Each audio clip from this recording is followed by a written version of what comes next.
Everything's go. Range is green. Too. 40 seconds. Stable at step 3.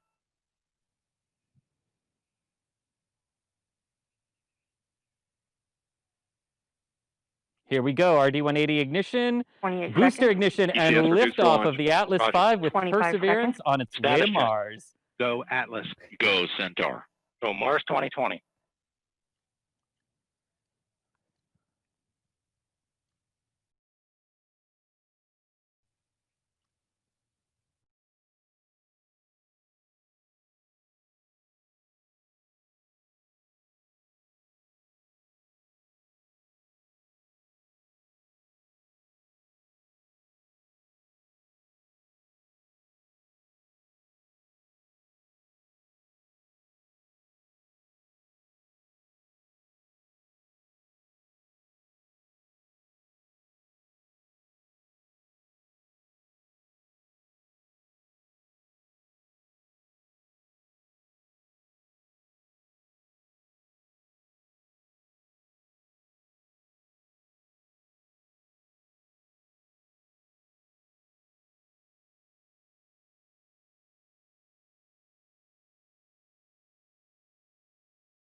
Another switch to a different camera. And we have burnout on all Chris 4 still has it SRBs. too. Look at Burnout that. Pressure signatures look good. Standing by for SRB jettison shortly.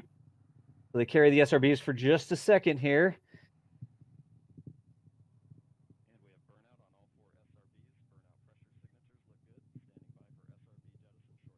I think I'm losing it focus-wise on my end, DOS, so I'm going to switch over. And That's we have okay. Good indication of SRB you still got it pretty good. I've got you 2 side by side. And the vehicle is okay. Yeah, you've still got it. Good. Do I? Yeah. Okay. Oh yeah. Oh yeah. Like yeah. Okay. See body it. rates are It's dead center. at this time. There's the SRB SEP right there. It's so faint in the morning sky, I can barely see it on the screen. But yeah, I still got it. Holy moly! Yeah, you do still have it. That's awesome. Oh, I may have just lost it. So we're gonna move over to the main. We move over to the main feed there, Chris. Your camera is clear, so you know what I want to see from your camera. Oh, I know. I'm already repositioning, DOS. But first, I want to show you the contrail. 85 miles downrange, traveling at 6,000 miles per hour. Look at that. That's that pillar of smoke. You can already see the wind sort of mixing that smoke up, but that is the pillar of smoke that I was talking about. Chris, thank you for that shot there. We've got the official NASA feed just sort of showing a long-range shot, but look at that. That's the sort of thing that you see if you're there at the Cape watching it yourself. That's really cool looking. Actually, I'm going to leave it zoomed out and up on that for ascent, and then we can zoom in on what you really love to see into flight, at the end of RD-180 is now throttling to maintain a constant 2.5 It looks like we're about to get a there's a rocket cam right there. And vehicle acceleration look good. Yeah. So it sounds like we're approaching payload fairing separation and jettison. Yeah, God, that's cool. Which point? Okay, now I actually want to like put my eyes on this. See, I track it, so I don't actually get to watch it. Yep. And there we just had payload fairing jettison live on the stream. All right. So next major event after payload fairing jettison will be oh, did they also confirm payload fairing and Centaur load reactor separation? Yeah, we saw it happen. Yep. Okay, it happened. Okay, cool. Yes, so then the next major event will be shutdown and separation of the Atlas booster itself, coming up here momentarily.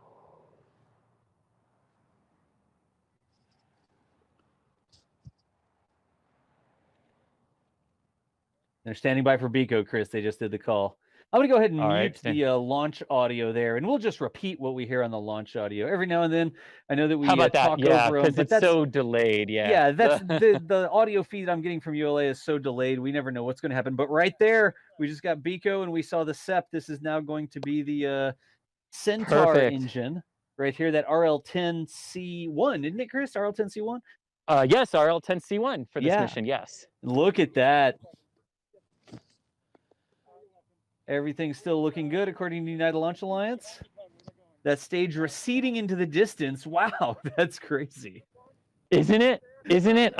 So now that we're on the Centaur and the RL-10 has ignited, this burn will last until about 11.5 minutes after liftoff, which is how long it will take the Centaur to finish the job of getting the vehicle itself and Perseverance and Ingenuity into the initial Earth parking orbit, which is roughly 250 kilometers by 167 kilometers, inclined 29.1 degrees to Earth's equator.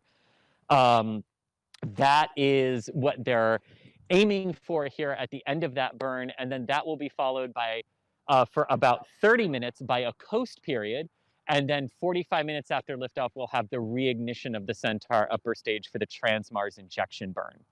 But those are the major milestones still remaining here in the flight today, and payload separation is expected roughly 57 minutes after liftoff.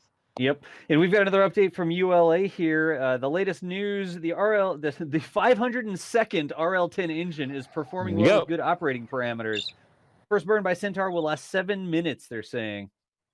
Yep. Now, what is absolutely incredible, right, is I was looking at this on their video feed. So the Atlas V booster